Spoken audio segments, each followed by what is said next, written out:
презентацию хочу сразу. Все, спасибо. Добрый день, уважаемые участники нашего первого в этом учебном году заседания Республиканского метода объединения учителей физической культуры. Мы сегодня с вами будем говорить о окружном совещании, которое проходило, так скажем, не совсем недавно в Санкт-Петербурге, 27 ноября. Мы, делегация Республики Коми, вылетали на это совещание. Цель совещания была следующая. Выявление конкретных предложений, вы видите, по обновлению содержания общего образования. Для чего они необходимы и как скажутся на работе всего педагогического сообщества. Естественно, мы представляли республику в разных предметных областях, все предметные области делегированы были. 18 человек от Республики Коми летало на это совещание для того, чтобы поработать с новым документом образовательной, общеобразовательной программой, внести некоторые коррективы, предложения. То есть совещание проходило не один день, состояло оно... Длилось 8 заседаний было, потому что первое было наше, это Северо-Запад. Более 200 человек прилетело на данное совещание, чтобы работать с документами. Естественно, сначала был общий конгресс, где нам рассказали о вообще проблемах, какие существуют во всех предметных областях. Мы реализовываем ВКОСы, много о этом говорилось, что еще ждет впереди, какие новые национальные проекты были представлены, показаны, уже представлен был опыт.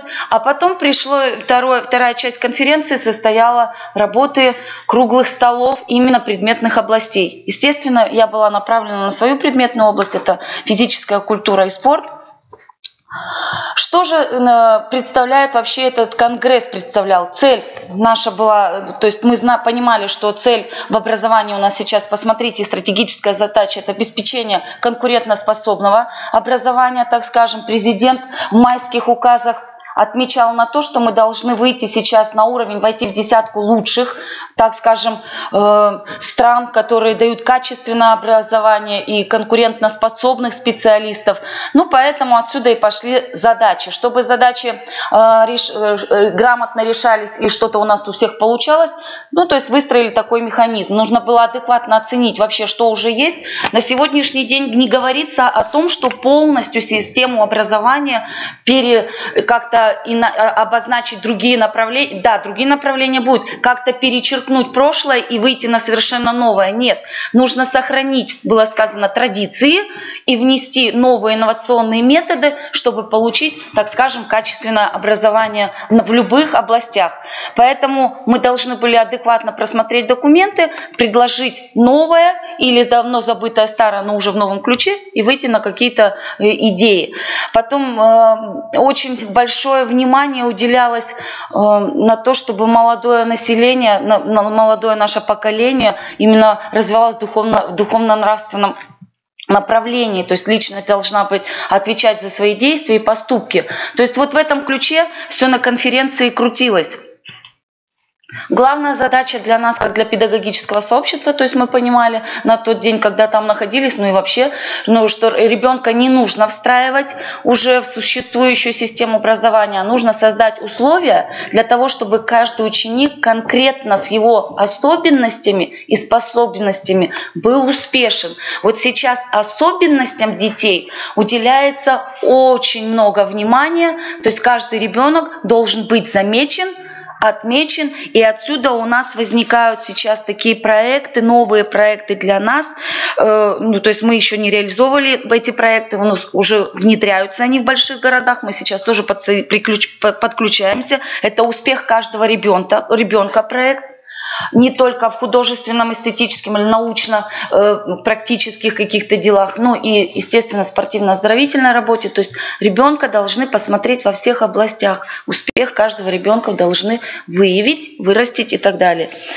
И еще один из проектов, которые уже внедряются, Это современная школа. Современная школа мы уже участвуем на протяжении нескольких лет, а успех ребенка – это для нас будет новый проект, и мы, я думаю, активно будем работать в данном направлении.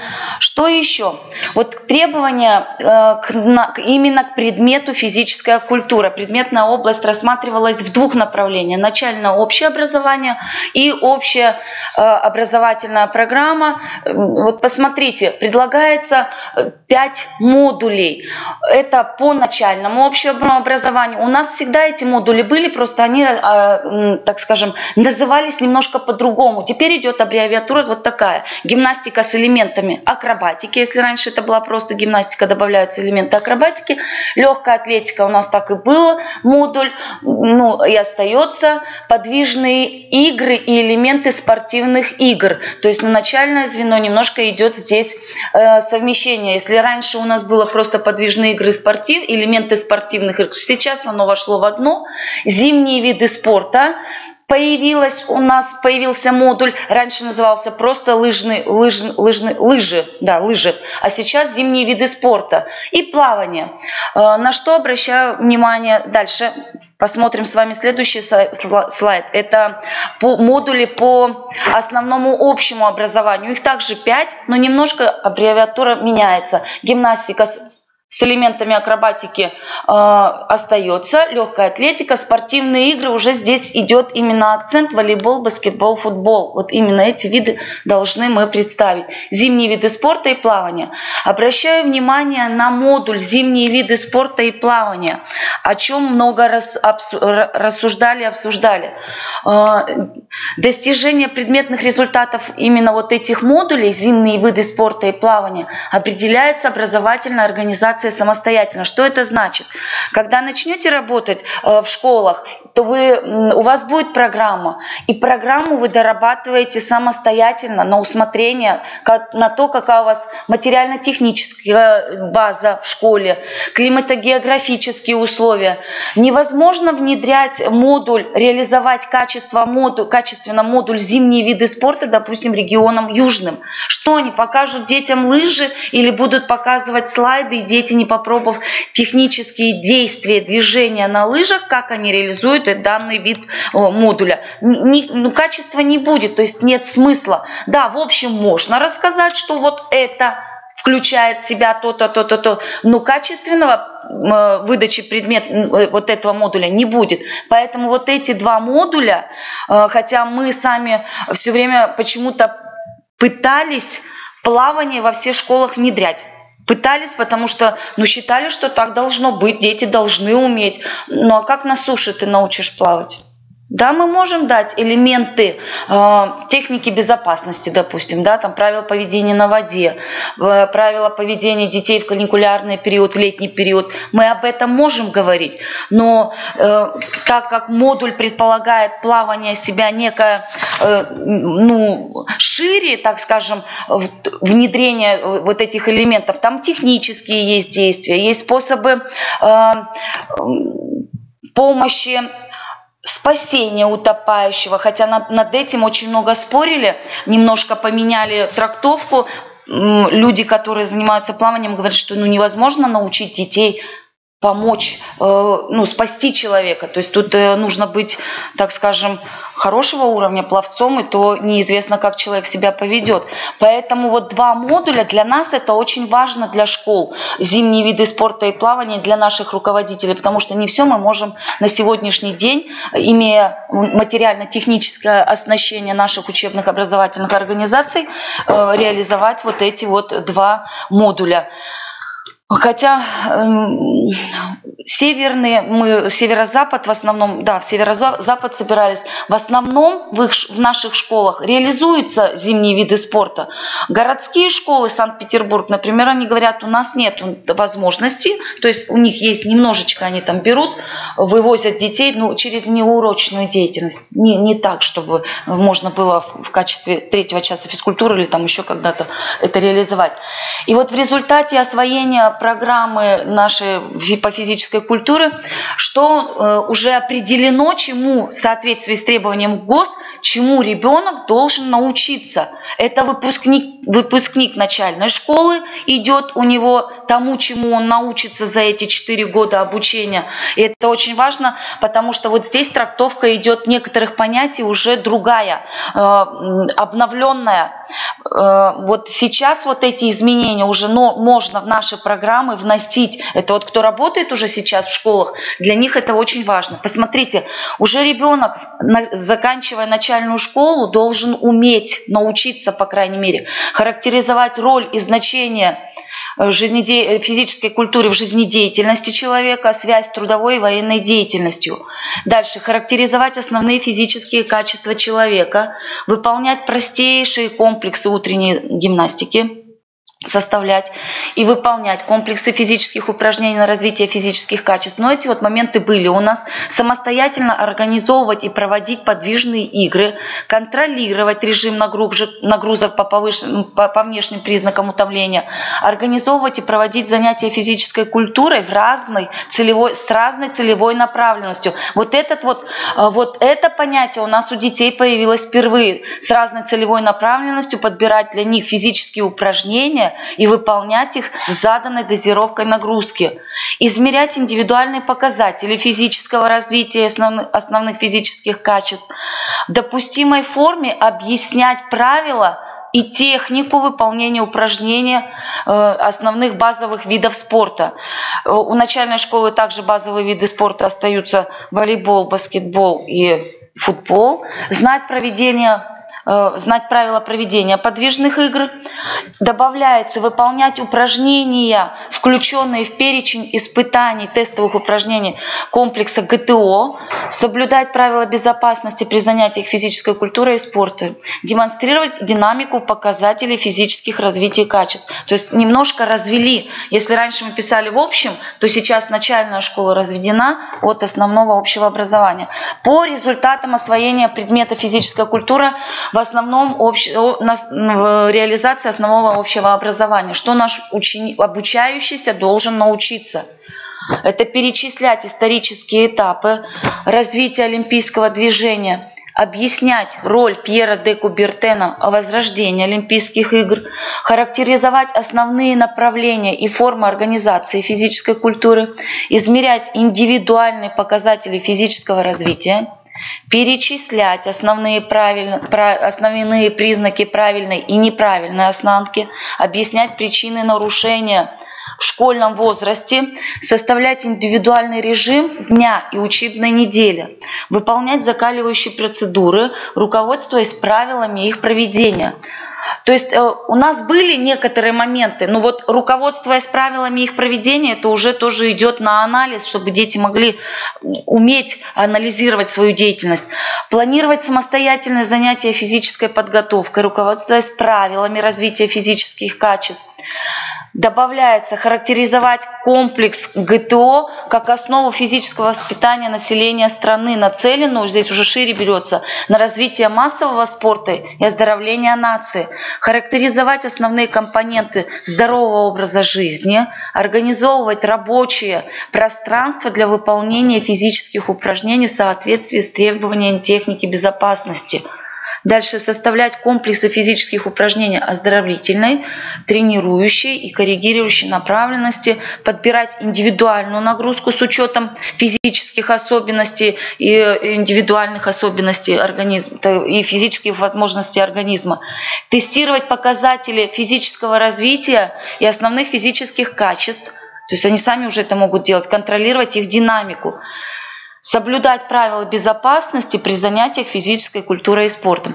Вот какие в основном основные изменения и дополнения произошли в предмете физической культуры. Что дальше мы еще, до чего доработали, так скажем, документ? Появились именно в модулях, которые определены образовательными нашими программами, определены уже все, так скажем, расписаны, что ребенок должен научиться уметь выполнять, пройдя данный модуль. Все расписано уже по предметным этим направлениям. Если это гимнастика, чему должен научиться, пройдя программу основного общего образования. Все расписано до мельчайших подробностей.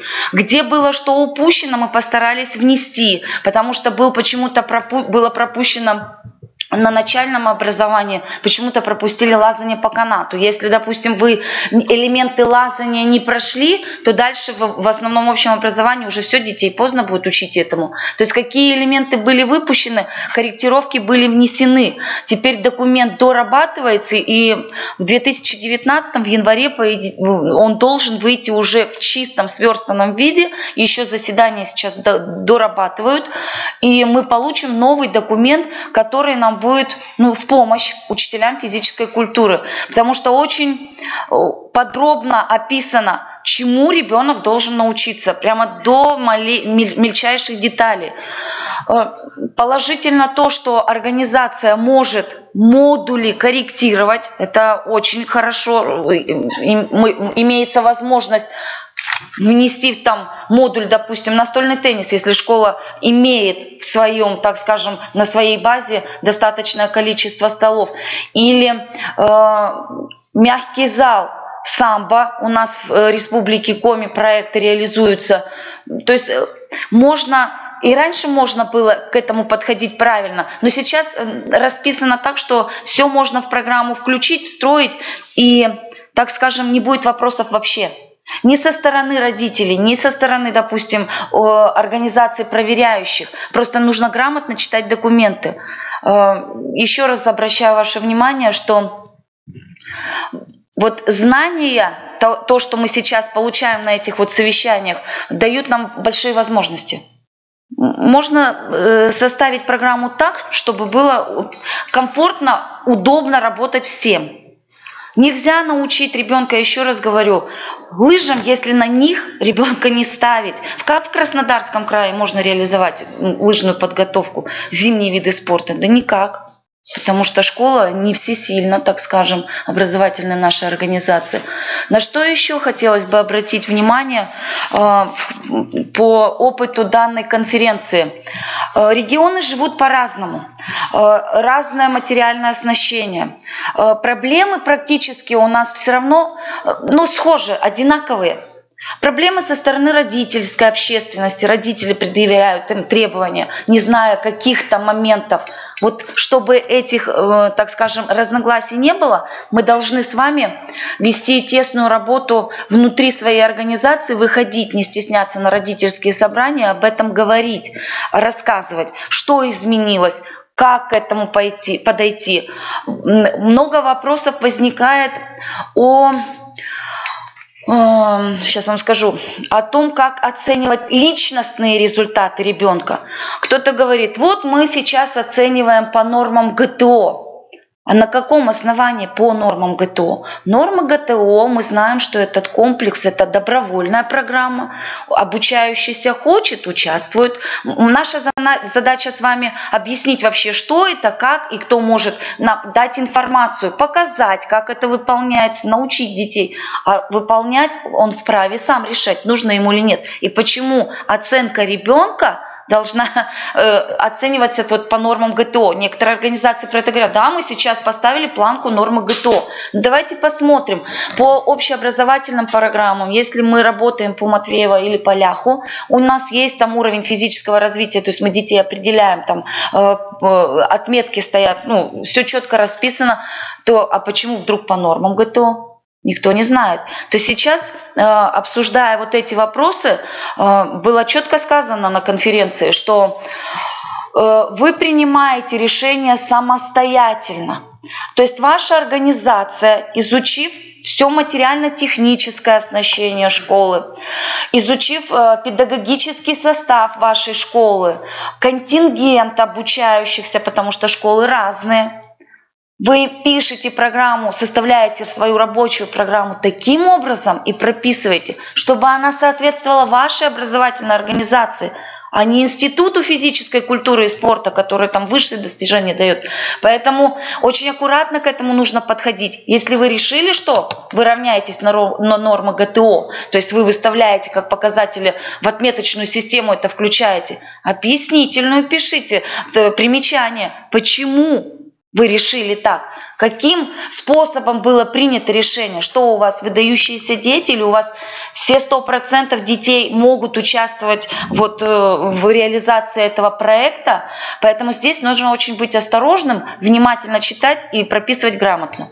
Но вообще в основном мы опираемся на программы, я еще говорю раз вам, Ляха и Матвеевой, потому мы берем оттуда показатели и оцениваем детей вот таким способом. Когда родитель приходит и задает вопрос, почему у меня у Ивана вот такая отметка, у Сергея такая, то вы открываете вот эту программу, и многие учителя так и говорят, вот у нас нормы такие, вот поэтому он здесь вот так вот выполнил. Но сейчас разговор идет о том, что ребенок должен иметь индивидуальный маршрут, так сказать, дорожную карту. Если ребенок, мы с вами физические качества проверяем, тестируем детей в начале года, в середине, в конце, чтобы увидеть динамику, есть вообще рост у ребенка или нет. Грамотный педагог будет ориентироваться по вот этому маршрутному, по дорожной карте. Если у ребенка есть прирост в его развитии, вы можете делать, так скажем, ситуацию создавать успеха и оценивать его индивидуально. Но это тоже должно быть прописано в ваших рабочих программах, что есть возможность. Потому что состояние здоровья детей у нас тоже разное. Не все дети отнесены к основной группе здоровья. Есть дети, которые имеют и спецгруппы, и подготовительную группу. Это особая категория детей, они тоже должны заниматься, но у них свой маршрут, с этими детьми другая работа некая ведется. Еще один момент, который поднял Северо-Запад, почему бы не ввести, то есть вот эти вот модули 5 перечисленных есть основных, почему бы не ввести модуль теоретической подготовки, что позволит детям, как раз отнесенным к спецмедгруппам, к подготовительной группе, где какие-то элементы нельзя выполнять. Почему бы не ввести вот этот модуль, чтобы была некая возможность дать детям себя проявить?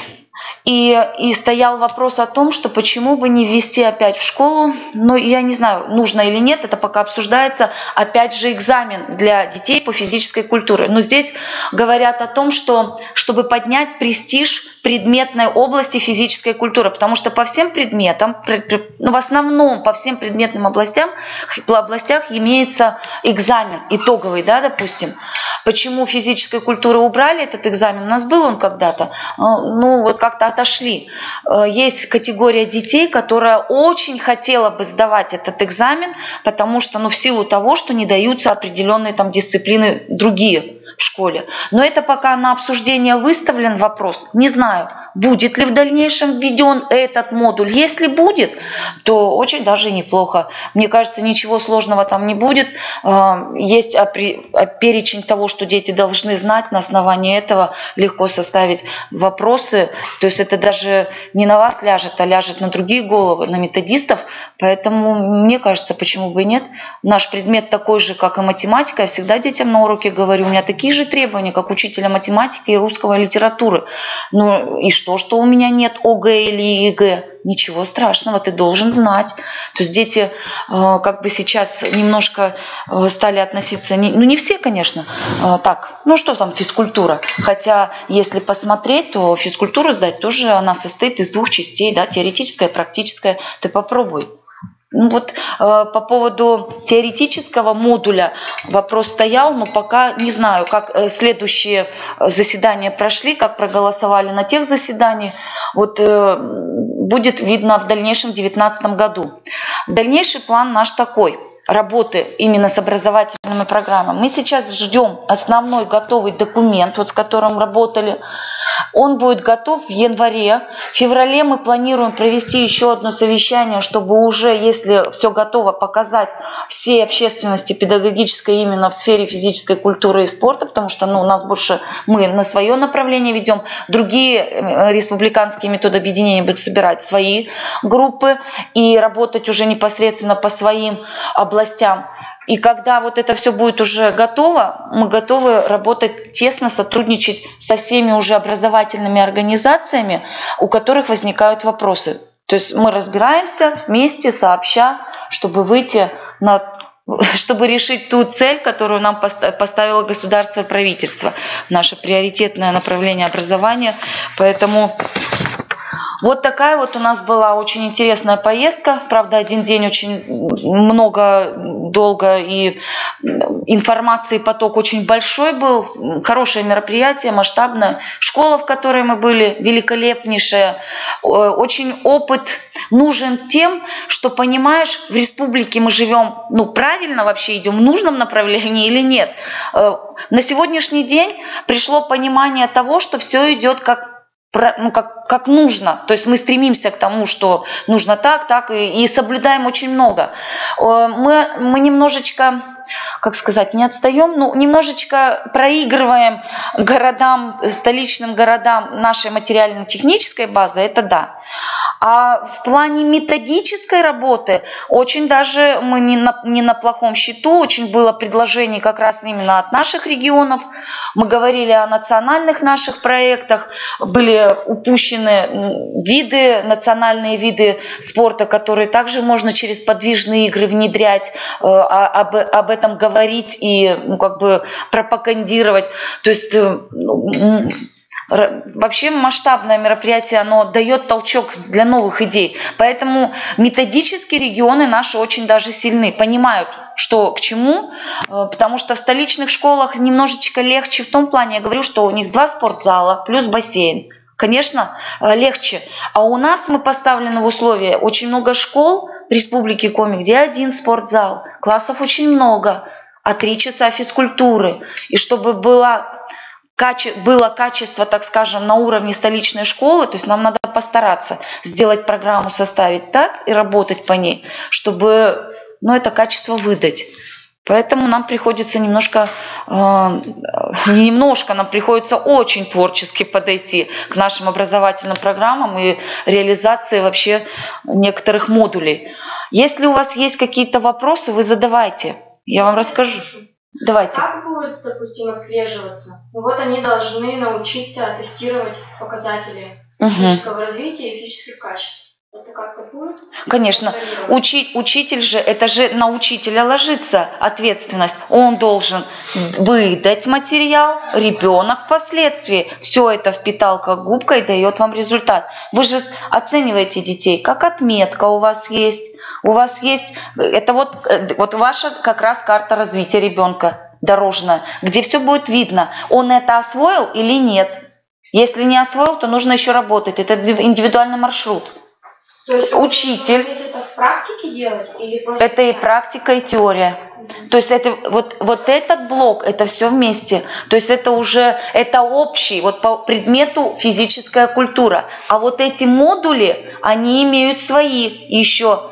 И вот там все тоже все расписано подробно. То есть да, это работа учителя. То есть это документ для нас, для учителей. Если родитель пришел и спросил, вы почему требуете от моего ребенка невозможного, он не может это сделать. У вас есть документ, который вы показываете, говорите, вот здесь вот так, вот маршрутная индивидуальная карта развития ребенка. Простите, если ваш Сережа не посещает уроки, то как же он этот модуль освоит? Он его и не освоил, потому что нет посещаемости. Понятно, если ребенок болел, то у него ему составляется отдельный план. Индивидуально работаешь с ребенком. А если он у тебя просто гуляет, то о чем речь? Он просто пропустил этот программный материал. То есть это все для учителя. Вот эти документы, это наши документы с вами для работы. Еще вопросы задавайте. По поводу, наверное, сейчас учителя, тут у меня Андрей, там мой коллега сидит, по поводу спартакиады, допустим, в больших городах. Они реализуют основные виды, то, что есть в программе. Они не берут все, что, ну так скажем, дополнительно. У них идет вот на основных этих модулях. Почему? Потому что все, что вне, это внеурочная деятельность, это спортклубы, спортшколы. По спортклубам у них идет своя спартакиада. Вот. И вот поэтому нет такой, так скажем, загруженности, хлёст-нахлёстом, мероприятие на мероприятие. В общем, нет такой загруженности детей. То есть они очень, как сказать, гибко к этому подходят. Но я считаю, что это правильно. Зачем показывать, я не знаю, уровень развития детей, то, что в школе мы им не дали? Как я могу хвастаться тем, чему я не научила? Я не научила детей в школе плавать, но по нашей спартакиаде, к сожалению, я веду детей. Я знаю, что у меня в школе есть пловцы, но это все так мы, учителя, делаем. Мы их ведем и соревнуемся, получается, с детьми со спортшколы. Вот, ну, не есть правильно. Да, то есть спортшкола, то есть школа почему-то ведет, и у нас идут гонки со спортшколы. Ну, вы знаете, я считаю, не на все у нас так получается, но есть виды. У нас очень много в школах ведут наши коллеги, учителя физкультуры. Они ведут сами кружки, волейбол ведут, баскетбол ведут. Эти виды, они в программу включены в программный материал. Эти виды можно, ничего тут такого нет. Мы как бы видим. Силовое двоеборье у нас есть. Это тоже работа учителя физкультуры. Все наши нормативы там, по физическому развитию. Вот оно. Пожалуйста, мы берем обычных детей. Мы же их диагностируем, так скажем, в начале года и смотрим, кого можем. Как раз у нас... По лыжам вот так в основном, да? Не сдают нормативы? Ну да, любой вид, легкую атлетику мы же также осенью проводим, зачеты, посмотрели, детей выбрали, потому что легкая атлетика в республике, я не буду ничего таить, она не сильно у нас развита, поэтому мы берем уже детей, тех, которые действительно в школе подготовлены. Не знаю, в общем, большие города, вообще это связано с тем, что, во-первых, в этих мегаполисах как детей доставлять к месту соревнований, то есть у них немножко они на это смотрят по-другому, и у них цель, как они говорят, тем более мы были в гимназии, которая, так скажем, является одной из лучших школ России, не то что там Санкт-Петербурга, у них приоритет другой. У них, 56-й, конечно, поэтому у них приоритет не спорт, у них приоритет знания и историческое их там,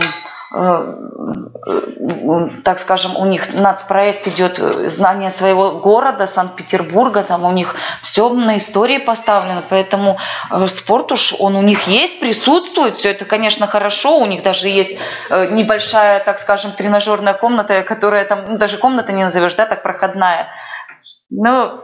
Как они на программу реализуют, если у них в 7 классе, когда я ездил 1 час в неделю физической культуры? Я спрашиваю, вы 3 часа физкультуры ведете? Да, 3.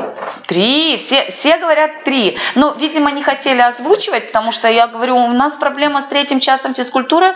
Началось перетягивание на некоторые другие модули. Они говорят, это нарушение, такого быть не должно, должна быть двигательная активность, и все утверждают, что 3 часа физкультуры. Никто не признался в том. У них просто очень музыкальная гимназия, у них там есть порядка 10 хоров и так далее.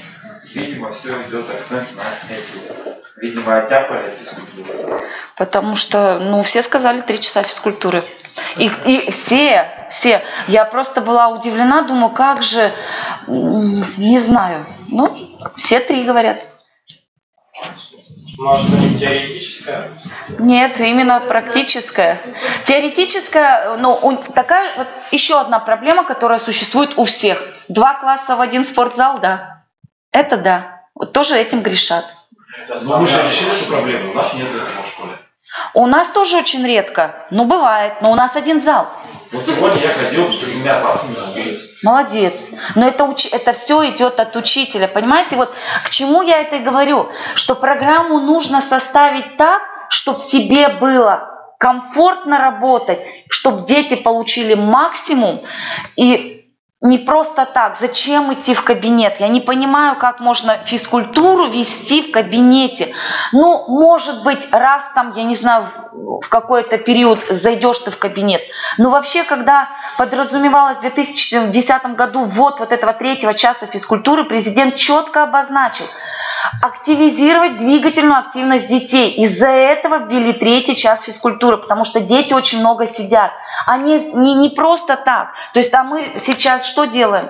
3-й час физкультуры, ой, некуда, ой, все, давайте мы пойдем в кабинет. Какой кабинет? Есть площадка у нас возле школ, есть площадки. Есть, я не знаю, актовый зал. Ну, я в актовый зал вожу детей, если что. Ну, выхода нет. Актовый зал. Можно еще по программам сказать, но на самом деле, ведь если честно быть и положа руку на сердце, то даже если программа будет идеальная, там скомпонуется в Питере и так далее, там пришлют это образец, не образец, мы будем... Шаблон. Да, шаблон, но 80% мы будем ее решать. Приведу пример на своей школе. У нас ведь есть плавание. Мы проводим каждый 3-й час уроки плавания. В бассейне все дети плавают. Но это получается, нам программу нужно составлять каждый 3-й час, писать плавание, по сути, на весь год учебный. Но так как мы не знаем заведомо, когда у нас будут заливать воду, в сентябре, обычно это заливают в конце либо в начале октября, мы просто элементарно угадать не можем. И когда ее сливают в конце года, ее могут слить вообще в начале апреля. То есть те часы, которые у нас запланированы, да, до конца, ну, допустим, до начала мая, они, в принципе, пропадут. Слушайте, ну тут вот смотрите, может быть, вот я говорю, что вот если бы был модуль, как они говорят нам, теоретически вот модуль этот ввести, если только, ну вот, понимать, что, а почему бы в школе не, как сказать, ну, 2 недели же в сентябре обычно вот с бассейном такая проблема, почему бы не взять и школа стала реализовывать плавание с октября или там с последняя неделя сентября. То есть вот эти 3 недели, получается, нужно вынести на другой модуль. То есть заведомо уже понимать, не ждать, когда они там залюют, но они всегда уже к концу сентября у нас это делают. Вот весной там у них проблема, я не знаю, потому что иногда ремонт, еще что-то. Вот. Но опять же, что, если она в электронном виде, но опять электронный журнал заполнил, уже корректировку потом будет, ну, сложнее сделать. Не знаю, надо все-таки тогда рассчитывать конкретно. Вот мы с октября по апрель включительно, май выводите на другой модуль. Берите модуль ГТО. Почему бы нет? А вопрос такой, а насчет выполнения полностью самого прохождения модуля? Вот как вы сказали, ну, да, допустим, лыжная подготовка, да, сейчас мы по-другому звучим. Да, зимние виды спорта. Допустим, пропадает много очень часов, в частности, у 9-х и 11 классов, которые пишут часто физические работы, промежуточные работы и так далее.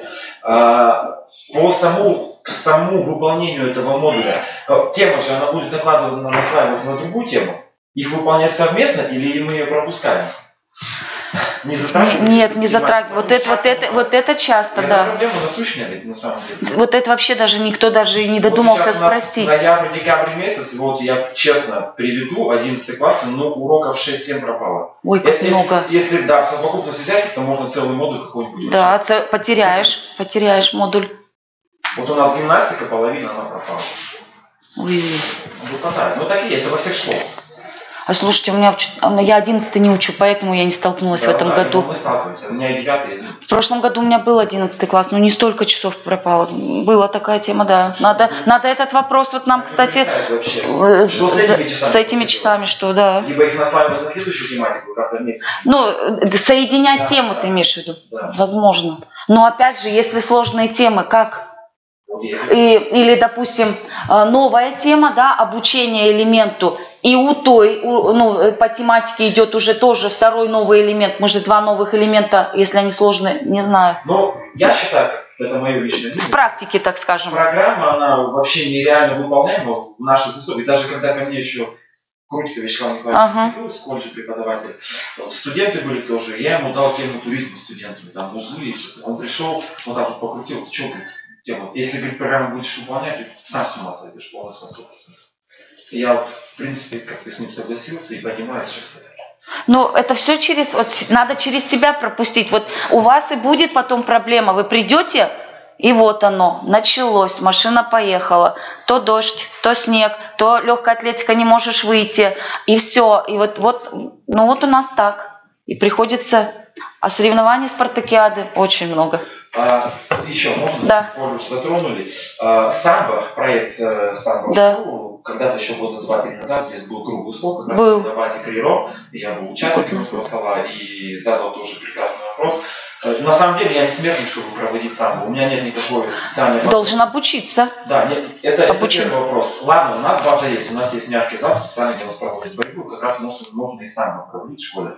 Но на самом деле ведь, процентов 40 детей, которым запрещено кувыркаться, да. Это раз, да, запрещено там различные повороты в плане, какого там самбо, не знаю, самбо это сплошные. Вы знаете, это же элементы, они берут только элементы, но опять же, все индивидуально. Попробуй, кому-то этот элемент можно, а другому, как и с гимнастикой, кувырки. У меня, человека 4 в классе вообще нельзя кувыркаться. Это в каждом классе сейчас травма шеи, родовые травмы шеи.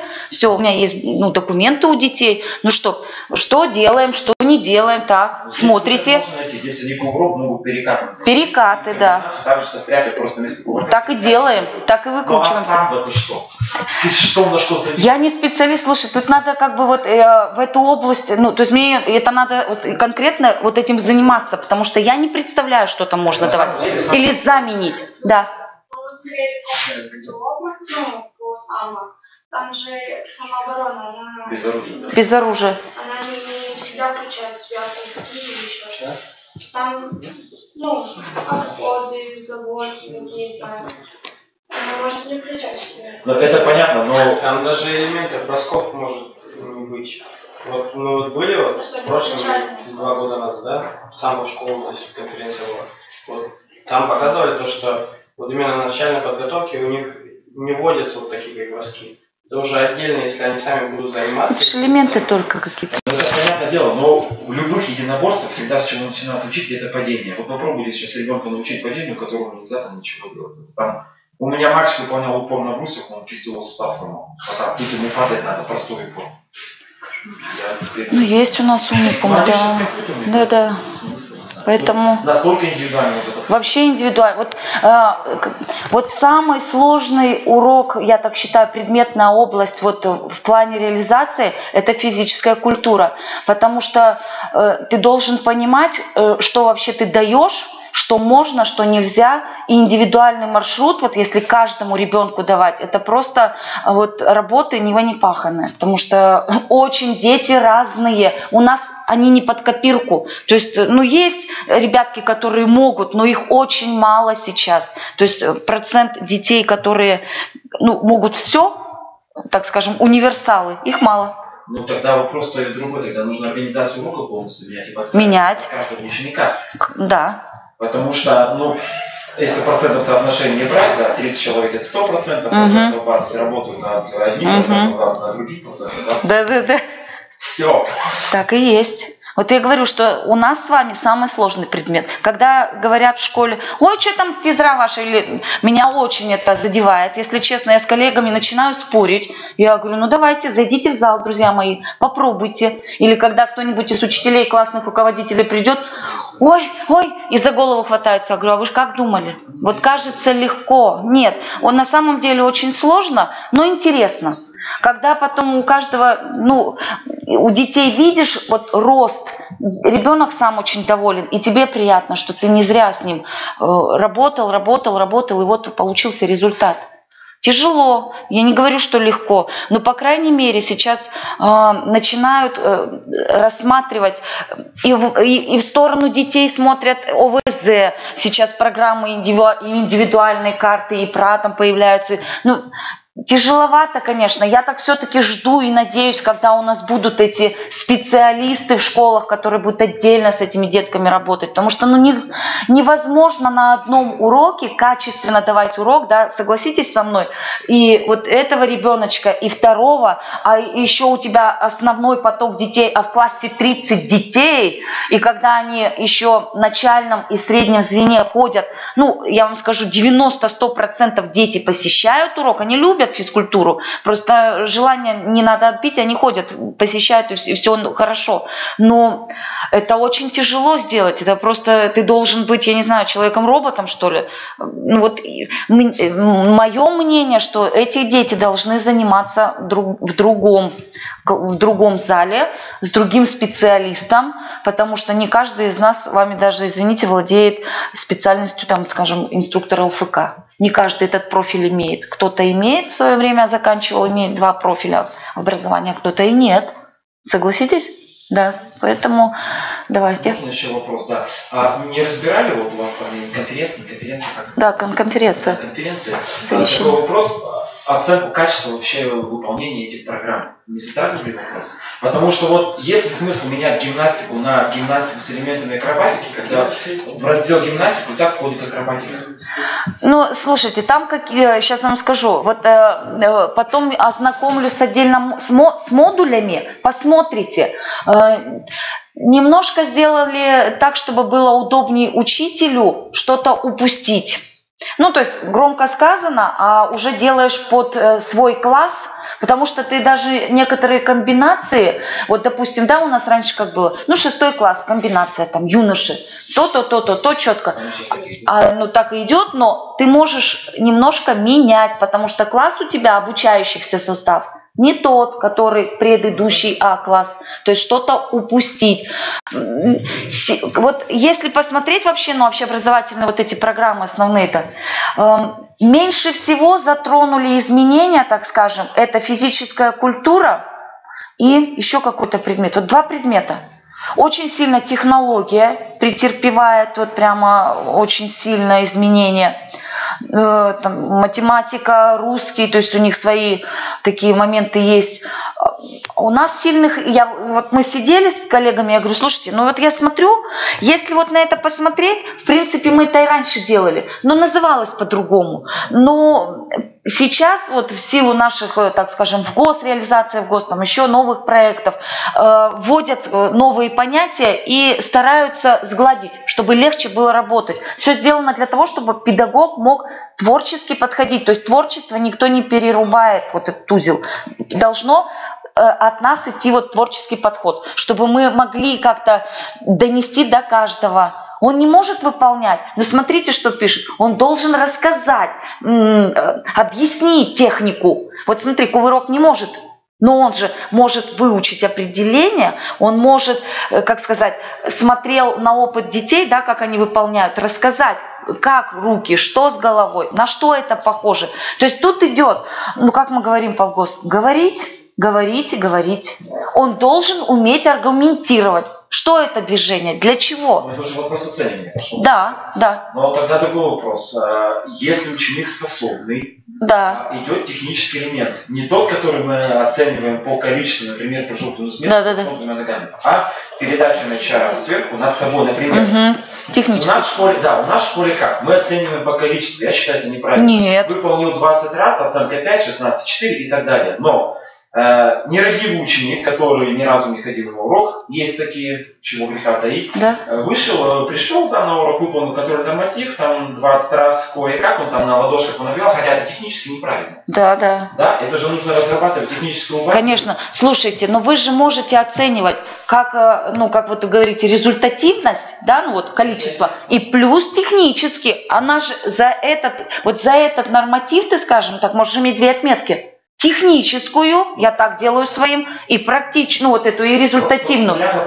Потому что у меня есть коллеги, простите, которые детей на перемене, так, он там месяц не ходил на физкультуру, он быстро зашел, я тут у тебя приму. Но это куда годится? Вот это вообще должно быть, вот, ну, куда-то уйти должно. Ну, не знаю как, но должно. Потому что, и действительно, есть дети, которые, еще момент. Я хожу каждый урок, да, у меня 4. Он пришел один там пару раз, за 2 урока там сдал, вот эти. И, ну, он физически развит, у него здоровье есть. А вот ребенок ОВЗ, допустим, у него здоровье другое, так, ну, простите. Опять же, стоял вопрос в следующем, оценки, да. Ребенок ОВЗ, у него, понятно, своя программа там или спецгруппа, там, своя программа. Его что же надо оценивать, да, ребенка? У него 5 стоит. и у того, ну, ребенка, ну, который все и технически, и практически, ну, там, где-то пересдавал, потому что хотел 5. Вот тоже немножко вот здесь вот не знаю как. Внешне, со стороны вот детей, они начинают уже обсуждать, а что это? Вот этот вот еще барьер, как перейти. Вот надо тоже к этому как-то подойти, не знаю.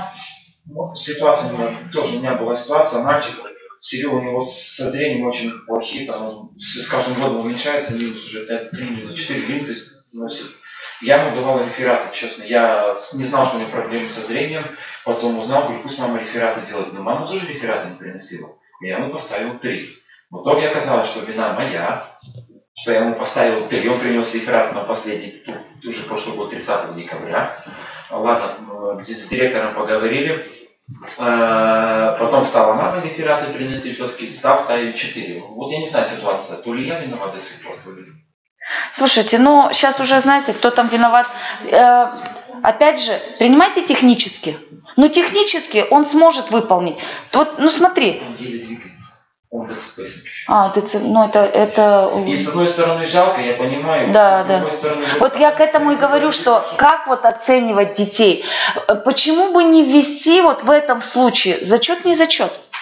Вот это бы было, вот мне кажется, именно для этой категории детей. Не для, ну, я, например, против того, что хотя тоже вопрос звучал, почему бы не сделать, ну, безотметочно, тоже физкультура вообще зачет. Я говорю, тогда у нас престиж предмета вообще рухнет. Мы хотим поднять престиж нашей дисциплины, и мы говорим о том, чтобы отметку убрать. Попробуй убери отметку в начальных классах. Да ты что, они там за 5 готовы из штанишек выпрыгнуть? Ну сделают все. Или среднее звено, а старших как это подстегивает? Поэтому я против того, чтобы убирать. А потом видите, что уже нам дают? Говорят, он должен уметь анализировать свои возможности, возможности своего организма. Вот он должен уметь анализировать. Не мы с вами все должны за них проанализировать, в рот разжевать. Как обычно я делаю, сажу со своей тетрадью ламбарной и говорю, ну смотри, Петров, вот здесь у тебя прыжок столько, вот там столько, ну что, тут ты подрос, молодец, поздравляю. Ну, это они должны сами. Я уже сейчас детям говорю, так, подходите, вот моя тетрадь.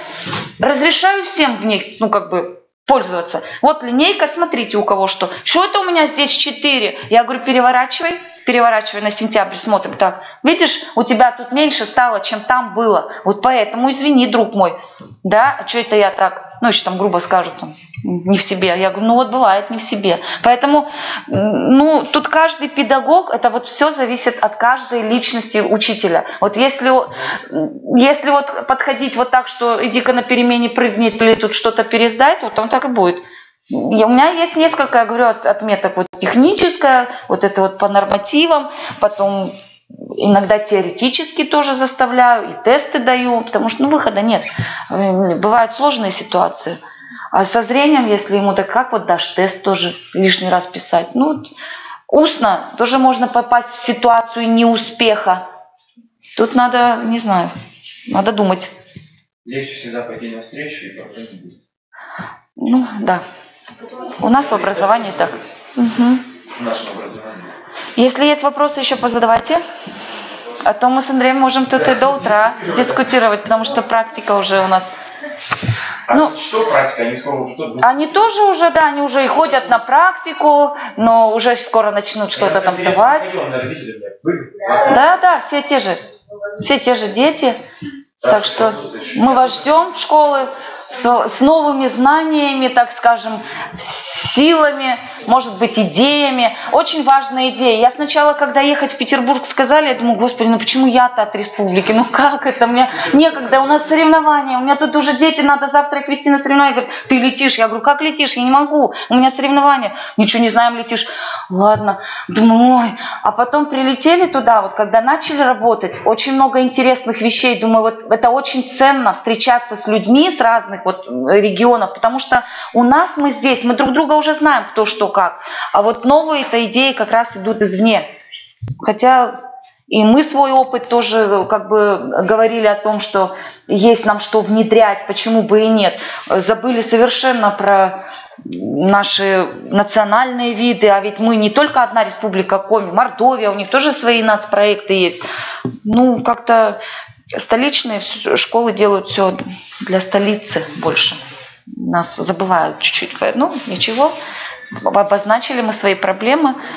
Посмотрим, как они отразятся в итоговом документе. Будем ждать. Желаю вам всем что? Хорошей учебы, нам плодотворной работы. Надеюсь, все будет у нас, доработается.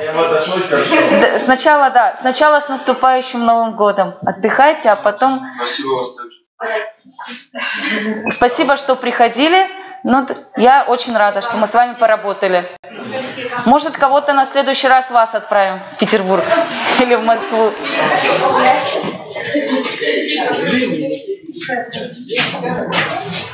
До свидания. До свидания. До свидания.